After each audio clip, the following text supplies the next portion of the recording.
Okay, I think we are live. Hello, everybody. Thank you for tuning in. Welcome to episode something something of the quarantine sessions. I've completely lost. I don't even know what day it is. The other day, I posted something that was specific for Wednesday, and I was like, "Oh, it's Wednesday," and then I had to like second guess myself as if it was was it in fact Wednesday? I couldn't remember. Well, welcome everybody. I'm here with my good pal Denney Fuller, local Salt Lake City musician and maestro. He is gonna talk through some of the tracks we did today on the newest rendition of The Killing Moon. So welcome, Denney. Thank you for being here. And, hey, thanks for having me, dude. It's fun. It's crazy that we're having to do this, but I know we're stretching ourselves. We spent like the last hour figuring out how to make this thing work, and so now I think by the grace of God it'll work. We should be there. I see Denney. I see Denney twice. Now Denney's gone again. Okay, so let's go ahead and just... Oh, sorry. That was that was me touching my XLR cable of the microphone. Guess I need to get a new XLR. Anyway, so let's hop into the this is the project file for The Killing Moon. And where we left off last time, what I was doing was we added in a bunch of electric instruments on my end. We were utilizing a lot of East West Studios,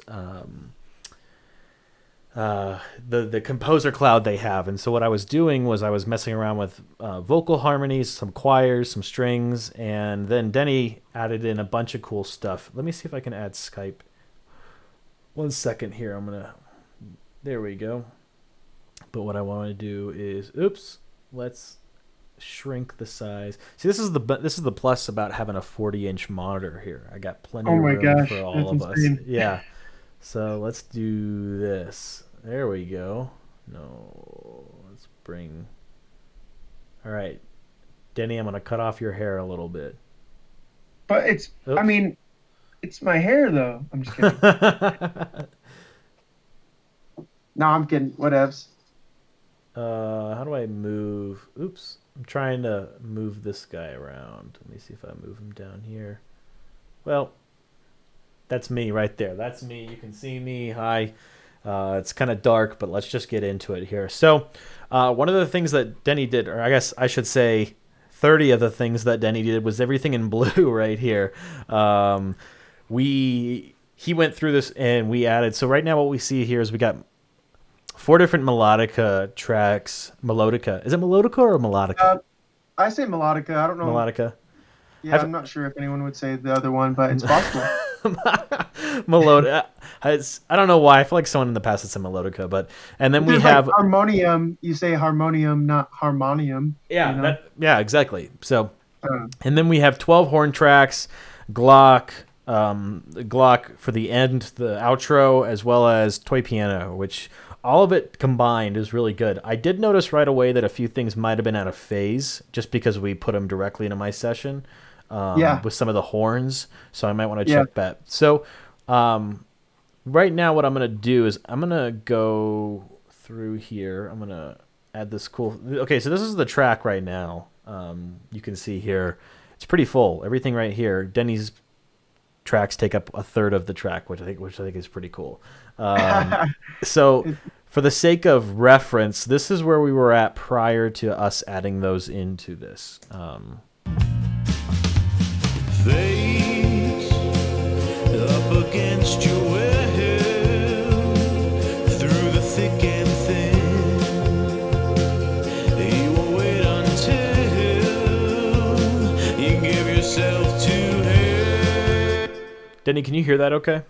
Yeah, it sounds good. We don't even need my stuff, I think. Well, no, we definitely do. It's just bland. Your stuff takes it up to a different notch. So, right now, the intro I think is the one part that we didn't end up. How do I? Oh, here we go. There we go. So yeah, so Denney's first parts come in that, and what I love that you did, and you picked this up, and I didn't notate it originally, but in the verse it goes that the killing moon, bring, does that little, yeah, exactly. So he picked that up. So that's the first part. So what I'm gonna do right now, while Denney is watching, and whoever else is watching in the future, willing mind. Thanks. So right off the bat, I'm going to check the phase of these two horns here. Yeah.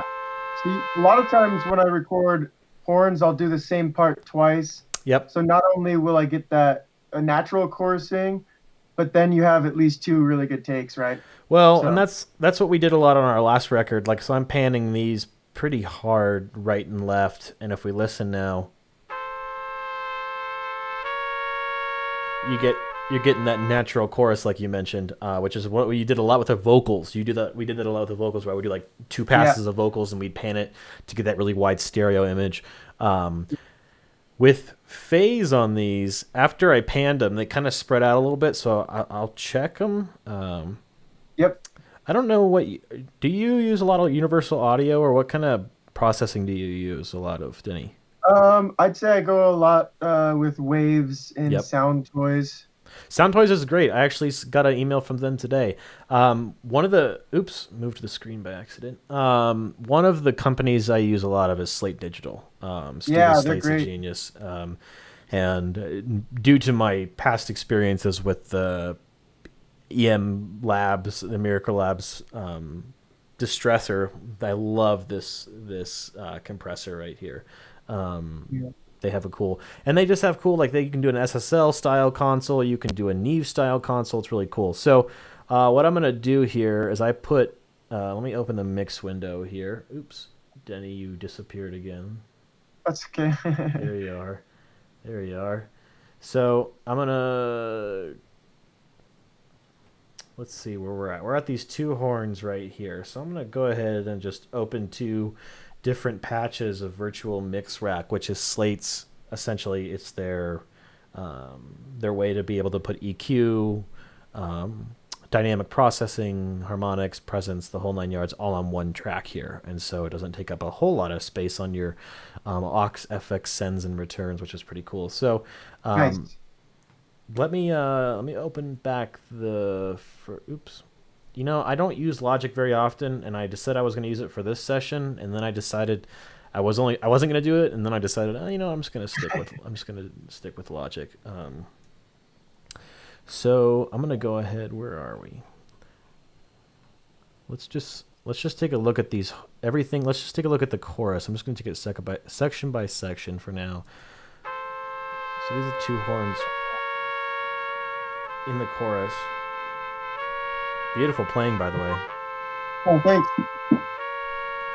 So let's take a look at the left horn first. I want to give it some low-end body. Maybe if I kind of... Maybe 200, I don't know, like 200 might give it a little bit, but... That's kind of where I was at with this... with this SSL. Let's see here. If I can give it a little bit more.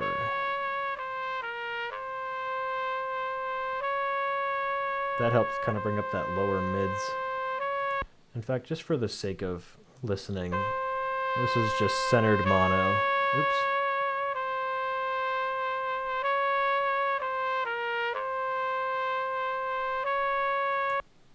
Let's pull it down just a touch.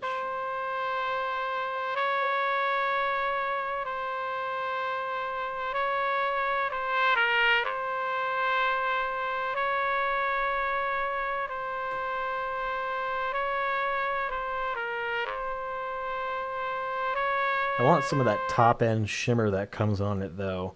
So giving it something like around like between 8 and 10 kilohertz is right where you get that airiness and just a touch. You can hear the breathy sound a little bit because I was playing straight towards the mic. Yeah. Instead of kind of playing off to the side, off axis or whatever you want to say. But even then, you still want to kind of accentuate that. You kind of want to just bring it up a bit. Give it a little bit of that air, like you're saying.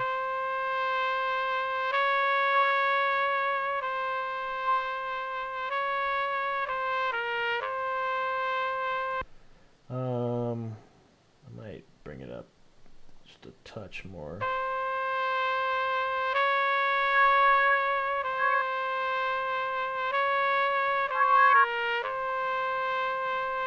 And then let's give it. The SSL is really good, and the Neve gives it a lot of good really low. You can actually tell the difference. The SSL goes up to 450 here, and the Neve only goes up to 220 right here. But this gives it a little more of that beef right around here is what we're looking for. Like Neve focuses on that low end more or something. Yeah, I don't know. I honestly feel like they're focused more on that really sub range, everything below 200, whereas the SSL model of this really goes, it's kind of more of a broad spectrum. Yeah. I feel like Donald Trump right now. I'm just using my hands like this. But it's more broad because right? Almost. Yeah, exactly. But I also did notice there was a touch of a high pass filter on here. I'll pull that down for now. And then let's see how we can go ahead and let's put so this virtual channel is basically like a tube processor, so it's basically just adding some tube saturation to it. Nice. Let's give it a touch. Add it feeding back. And then let's this revival, I add some thickness to the low mids. So that's where we're at currently, and then if we take it off, we can listen.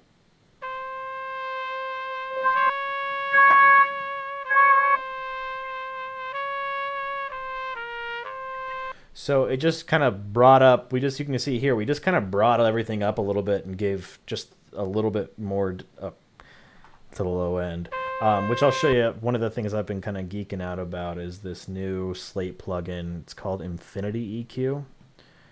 And it's really cool. Let me see if I can, come on, drag with me, baby. Whoa. Yeah, so it's real time, obviously, because we're recording right now. It's lagging just a touch, but you can change where you're at. So you can see a lot of it's scooped out right in the middle right there, and we had to crank up around 200 because there wasn't much there. So I'm just gonna give it a little bit more of a good shelf here. Let's just bump. But you can see as I'm doing this, it's really starting to react, where I might even tighten up. Might be too much.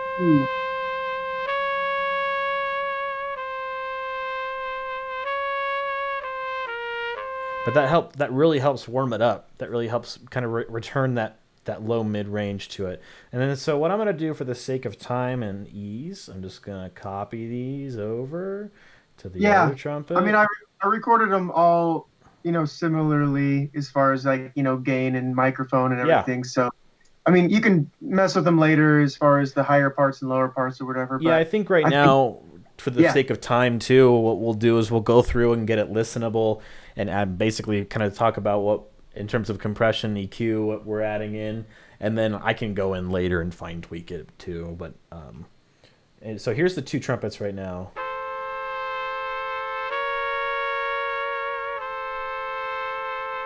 Watching the metering, the right one's just a touch quieter.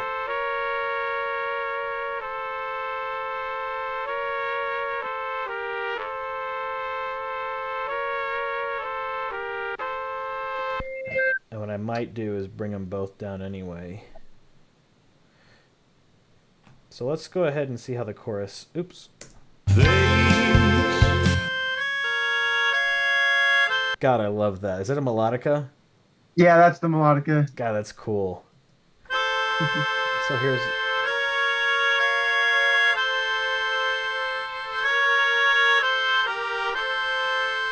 I'm just going to give this some spread here too.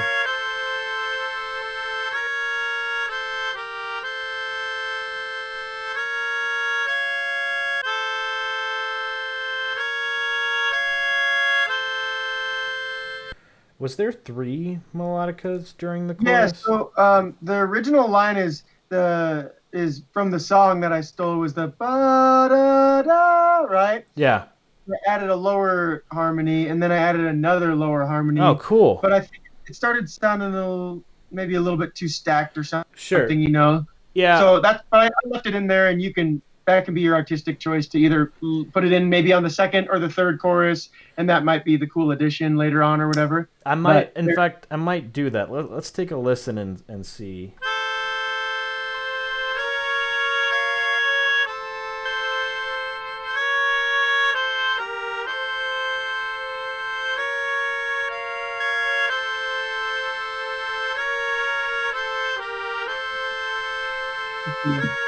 You know, I actually kind of like the harmony just as it is.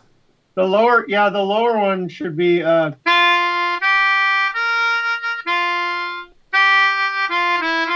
kind of like that.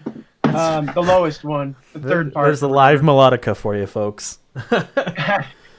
You know, let me go back to the screen here because I'm only showing. Let me see if I can see it. We got the two sections. We got the two during the chorus, and then I got two more glocks, and I got two horns all during the chorus. And Let me pull up my session real quick and see where it went. Look at that. It should be called Melodica Pads 2 High, maybe.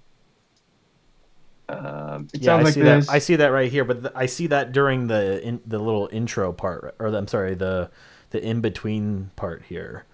Yeah. For the meantime, I'm just going to leave both these in and play with these.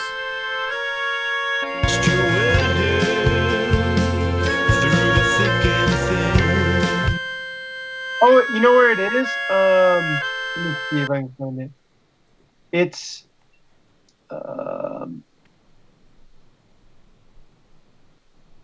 I like giving these that width there. I like that. Yeah, you know what? The effect I put when I send you a quick bounce. You know, you can do whatever you want, but a delay sounds really cool on melodica, especially for that 80s sound. I might send them. I might send them to a bus, and yeah, that'd be rad. Actually, here, one second. Let's listen to them spread.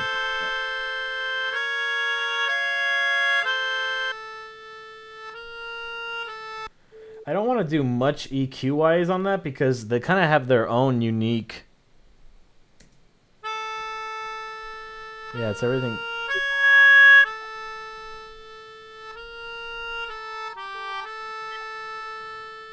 I might even just give it just a little presence boost right there.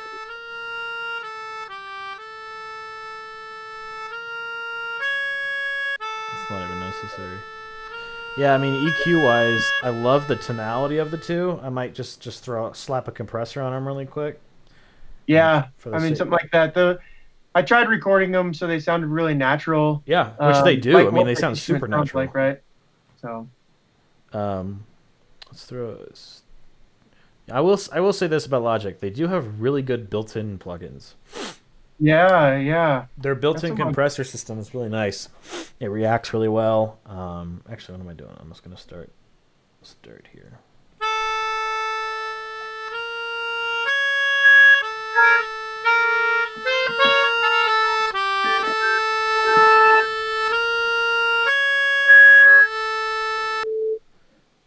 That's so weird how it's feeding back like that. It's like microtonal.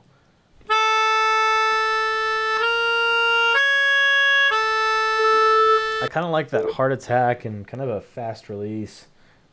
Yeah. Let me just... Now, so let's take a look at both. I guess these was both considered air instruments.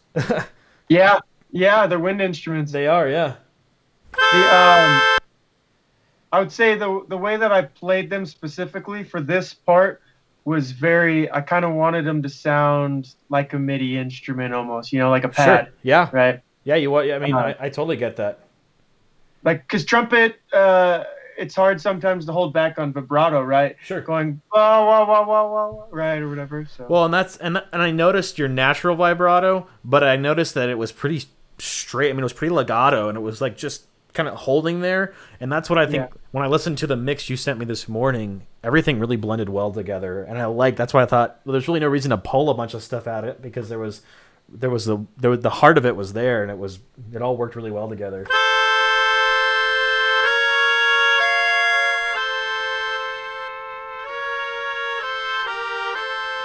I do notice that the melodica is much more powerful just on how you sent it. than the horn, so I'm really pulling them down. Yeah, the gain was a little bit.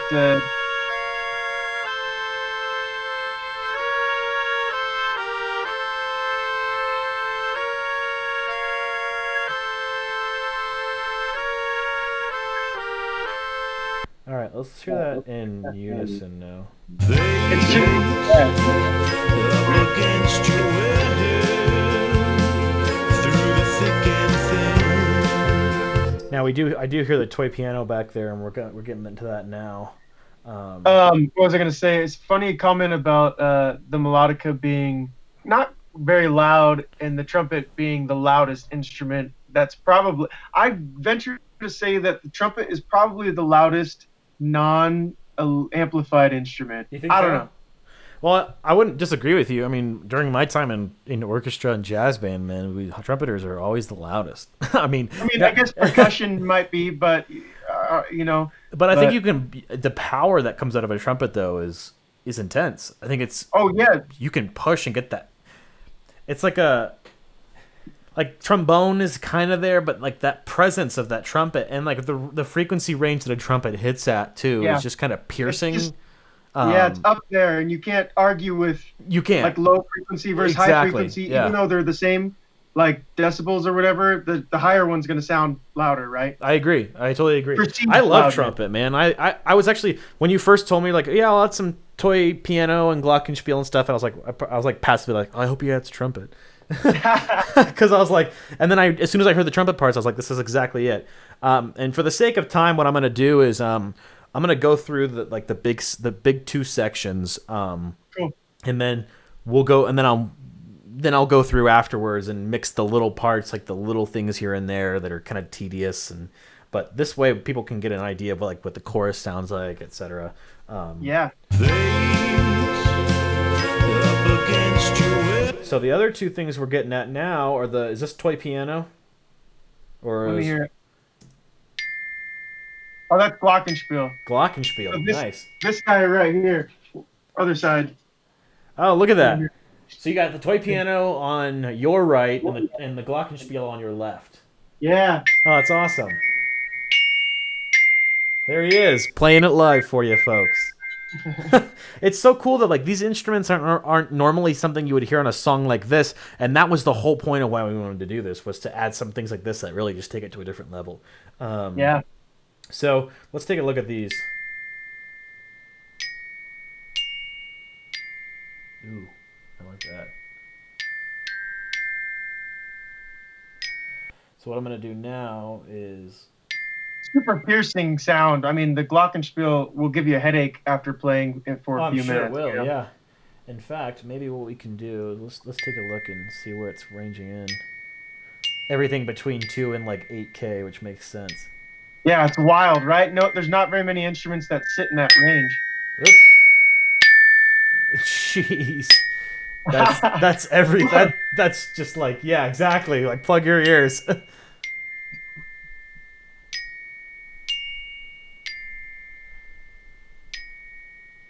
Just a touchdown at 5K really kind of takes away that little part that's just a little too much. Yeah, that's a harsh range, you know. Yeah, but I mean, also it blends well because you think about like so far what's on the track is acoustic, bass, drums, some strings, and all of that kind of sits in that low and low mid section. So this is all bringing up that top end that was really missing.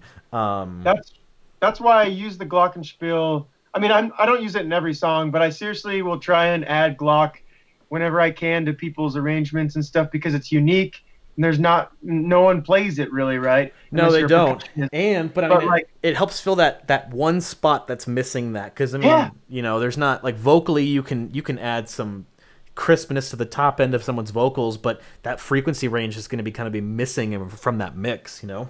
Yeah, it's not. I mean, you're not adding it. It is where that instrument sits, you know. Yeah, exactly. It's not EQing it. It's the way that composers and orchestrators will arrange a giant orchestra, right?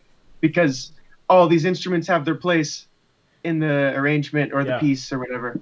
You know, I get that. I mean, I think, it's something that's overlooked. I mean, when you say glockenspiel the first time, I was like, wait, I haven't heard glockenspiel since like high school, you know. but fits perfectly with this. So here's the Glock, the melodica, and the horns all together for now. Yeah, let's hear it.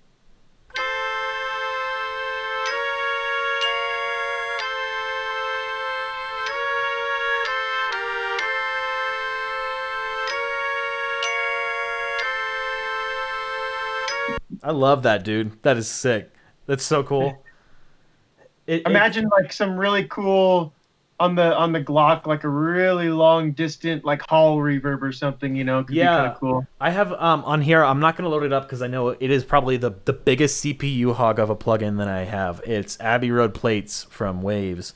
Oh yeah, I love that. When you put a long pre-delay on that, like a 25 millisecond pre-delay, it just hits at that and it just rings. It's like a slap back that just keeps carrying the reverb. Exactly, it is. Yeah, and I'm gonna add some delay to the. In fact, here, let me just for the sake of, I have one of my buses right now. I have a long delay on, what is it, 5.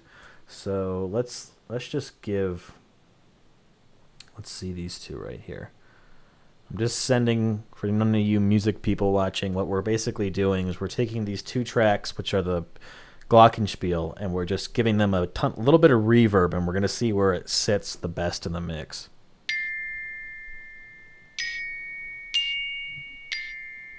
That's an ambience. Wrong one. Sorry, wrong one. I was like, wait, yeah. I'm gonna grab a soda. Okay. I'm not going to. Denney just up and left. He's done. I've had it. Yeah, that's it. We're done. Nah, dude. I'm not paid to endorse them, but I like myself some RC Cola. RC Cola, is that local?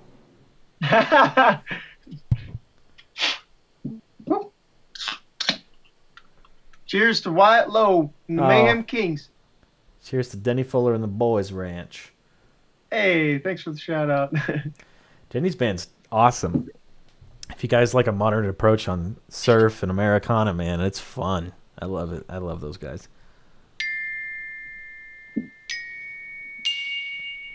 That is ridiculous, but I love it. Mm-hmm. For the mix, it's probably not going to work, but I love it in terms of. I'll meet in the middle, and let's see where the other.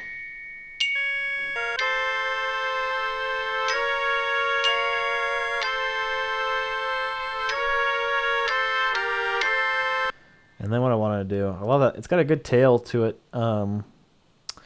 Let's just add. Oh, I have this cool plugin. This is equally a plugin showing off show as it is a recording. It's Audio Thing creates this plugin called Outer Space that replicates a old the Space Echo. The Space Echo, yeah. Roland, right? Roland, yep. Mm-hmm. Oops. So I'm gonna throw this. This is on right now. I have it on the melodica. So let's see. Yeah, that's gonna sound amazing. Yeah. That's a little bit direct. Let's see if we can get it. Joey from Sunspell Records. We play in a few bands together. He has one of those units. I wanted to buy it, and I don't know why. I saw one years ago that came up, and I didn't buy it, and I wish I would have, because they just keep going up in price. They do, right? Man. They're like over $1,000 now for these things. All right, let's hear. This is the. Yeah, let's hear. I'm gonna. I'm playing around. Hold on.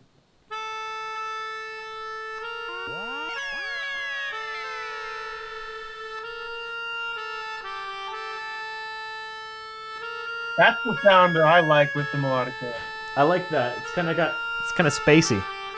Yeah. Well, it's taking us to the moon, you know? What's that? It's taking us to the killing moon out in space. It is. I like that. I like that a lot. Hold on, I'm copying it over. All right, and then I'm gonna jokes over here for a couple of young dads making exactly. Music. Yeah. How old's Edie now? She what? 1.5? 2? She turns 18 months. Yeah, 1.5 and 2 days, or tomorrow. That's what I thought, because I know Bristol was like 6 months older than her. Yeah, she about to turn 2. Bristol turned 2 in January, so she'll be. Oh, so she's okay. Yeah, so she's slightly, I guess, slightly old, a little bit older than that, but yeah, 2 quarantine dads. Oh man, you got to learn how to love your kids even more than you already did. Man, it's. I will say this though, I'm not looking forward to going back to regular life when it's over because I'm gonna miss times home with the family like this. Yeah, yeah, it's been fun. Okay, so here's the trumpet, and then let's add in our melodica. So this is adding in a little bit of delay, a little bit of reverb. Let's see how this plays out.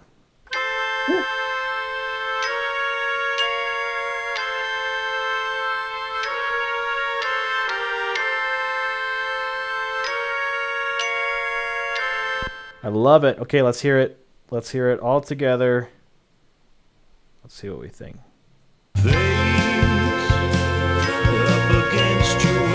It could be a little bit louder, but I like it.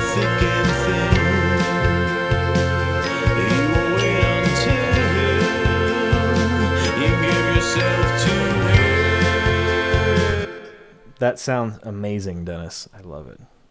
Thanks, man. I think the more you work on it, the more it's going to sit nicely in that mix, you know? It is, yeah. Giving a little more spread. So for the sake of time, let's hop along here and see what he did. Let's check out. Let's see. We heard this. This is the solo section. I love these horns. This is where I might have heard a little bit of the phasing. Oh yeah. Which is funny because they're all 3 separate takes, you know. Yeah. It trips me out that's happened. That's possible, I guess, you know. You know, it might not be as bad as we're saying it is.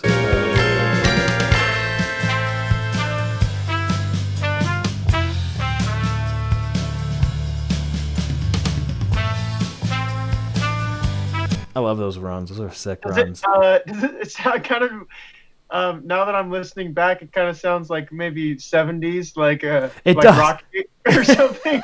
Well, when I listened to it this morning, I heard something very specific. Oh crap! Hold on, I gotta hear it again. Hold on.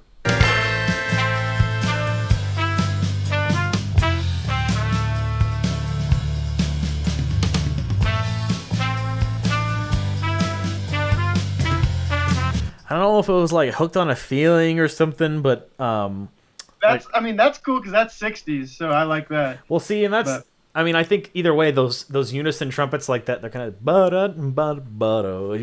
got that kind of like the way you were playing too. I don't know. I like it. I thought it doesn't necessarily fit the rest of the arrangement very much, but I was to give you my process, like my thought process was I was learning the guitar solo where he's like in the song's in another key, right? Yeah. So I was learning it in the key from the recording, and the guitarist he would be droning on that B, right, or something like that. And he's doing that. It's like really, he's doing a lot of open string stuff, and the way you're doing the trumpet is basically doing what his notes he's actually playing outside of the open strings, and it's kind of like got a lot of reverb and delay on it. I know that if you go back and listen to the original guitar solo, people, you'll hear exactly what we're doing now.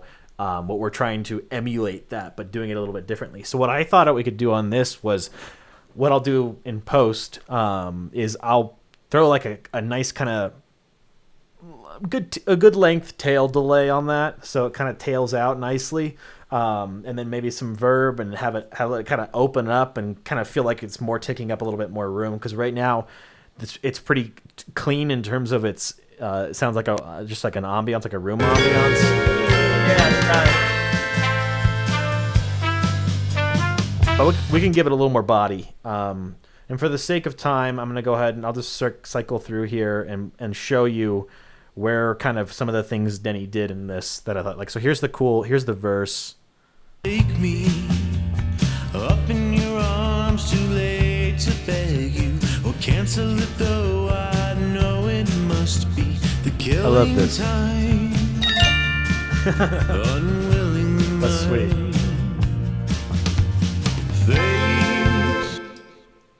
And then here's those dissonant notes that are this sets the song apart. Like, this is what, when people hear this, you oh, that's the Killing Moon. It's those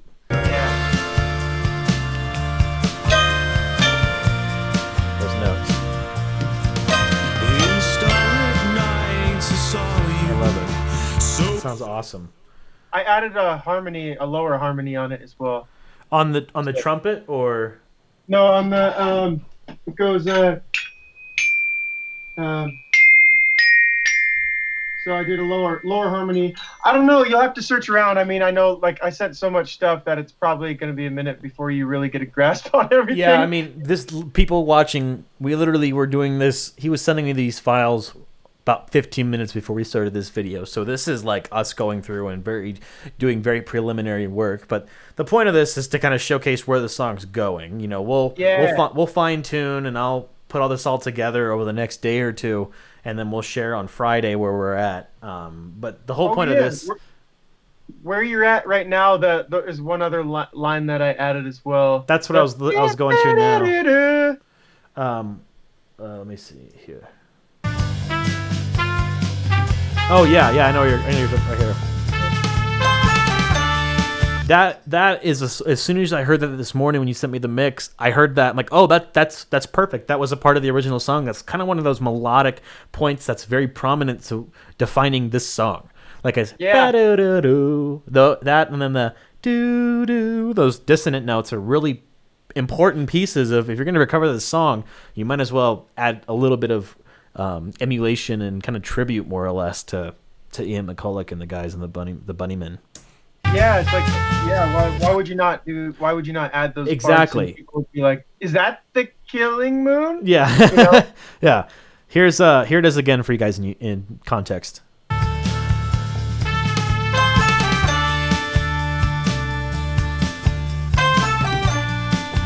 And here's the vocal breakdown that has the choir. So let me show you something cool really quick about this choir. You'll appreciate this, Denney. I don't know if I told you about this. So what I did, just for the sake of time, is I bounced all of these. So like if I unhide this, here's all my MIDI files up here. All up through, where are we? All up here are all the MIDI files. And so what I did to save CPU and computer sound resources is I just bounced them to files in place so we could just listen to them and not have any plugins or anything. But this is you bounced to waves? Yeah, I bounced to waves, exactly. Nice. Yep. So these are the two choirs, and this is the choir from East West Sound Library. It's called Hollywood Choirs. It's Hollywood Choirs. And you can actually change the verbiage of what they're saying. You can actually change the words. So like what I did in this first section here is they're saying, I see the moon. And then the second section right down here, they're saying blood will run. And I just, that was a preset, and I just thought, oh, it's spooky enough. It'll play. Creepy. It is. So here's the choirs. Check this out.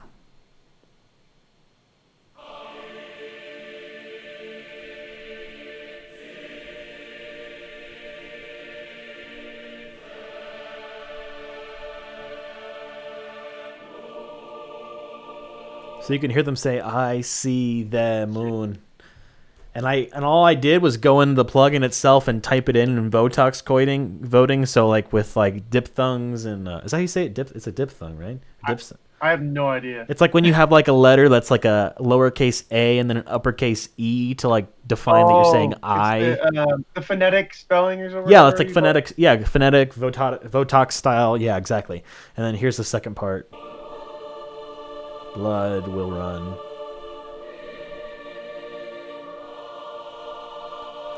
It's kind of corny, but I mean it's cool background for a choir. That's rad. So here it is in context as we go into the breakdown.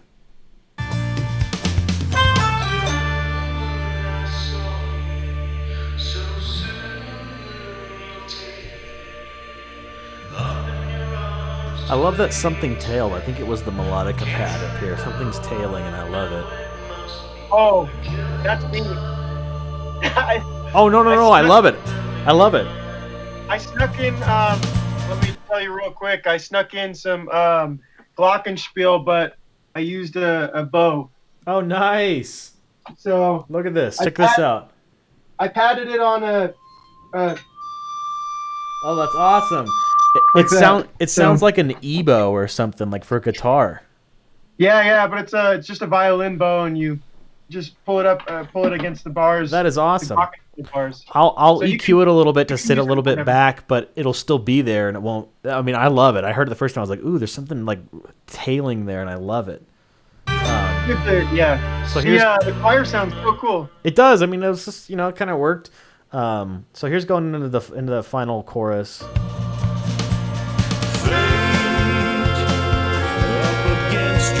And when I go through and I automate this, I'm going to automate this to be a little bit louder because I love how you kind of came in with a little pre-note right here on the trumpets. Yeah. That. It's very spaghetti western. I love it. Yeah. Oh, there's the third harmonies in the melodica there now. Yeah, I see it. I see the 4 pads 2 high, pads 3 low, pads harmony, melodica pads. Yeah, the harmony has an octave, so there's a higher octave of the harmony, cool. which would sit on top of the other 2 lines, and then there's a lower octave which would sit underneath. So depending on what you want, or don't use it. I mean, I seriously, like I said, I'm using it all. I have new Kali Audio studio monitors coming tomorrow. They're going to be delivered. So once I get those, I'm going to spend tomorrow afternoon getting those tweaked, and then I'm going to just rip them up with this track and start mixing and really getting into it. I just want to showcase these parts right now.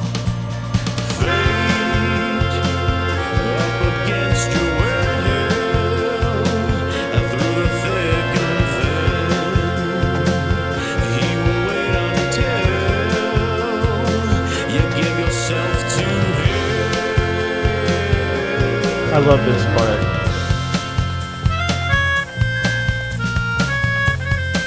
With a little bit of reverb on that.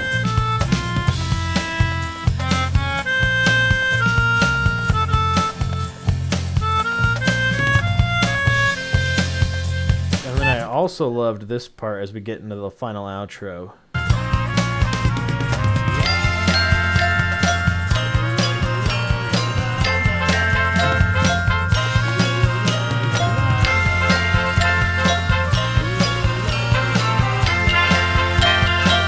And I love how it kind of feels like, the lyric at the end is he's singing the la la la la la la, and it's kind of like he's going off into this fairyland. And obviously, the Killing Moon is about meeting death, which is very ironic. But the toy instruments kind of give it this kind of sense of irony to the darkness of the song, and how similarly to the lyrics, he's kind of playing it off as la la la la la la, kind of like that. But it's the same thing with these toy instruments. So it's really cool, when you think about the context of the song and a deeper meaning, and not just the song, but the instruments involved too. So I really love this outro part here. It's so cool. And those triplet horns.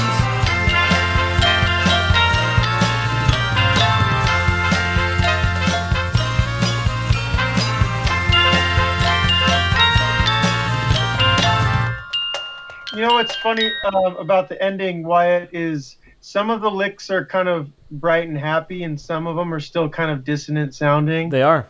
I love that. And I think you've noticed this because you can see it in the files, but there's so much stuff happening at the end. And I doubled up some of the parts. So pull the ones you like. So there's different timbres, and you can maybe just even use the lick one time if you want. Sure. And you can kind of arrange them how you like them. I just wanted to give you lots of material. Well, and I think what's kind of cool is that the whole point of the outro is that the song just builds and kind of goes crazy. So maybe what I'll probably do is, at the beginning of the outro compared to the end, as the song, as it progresses through that last section, more and more pieces fill in, so that at the end of the outro, it's all of it. And at the beginning, maybe it's like a third of it. So it's really just constantly building and getting more pieces, and it's getting more crazier. So I love the whole thing. I think what you did on the whole thing, and going through what we already mixed right now in the chorus, so I'll play it one more time. Up against your will, through the thick and thin, you will wait until you give yourself to him. I love it. I think it sounds awesome.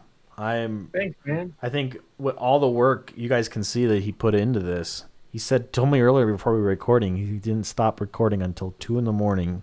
today. So the dedication from a fellow musician to put a quarantine song together. Round of applause for Denney Fuller, everybody. So, well, I'm going to get rolling because I am so freaking hungry right now, and I have not eaten all day, and I'm going to go cook some dinner. Denney, you should do the same.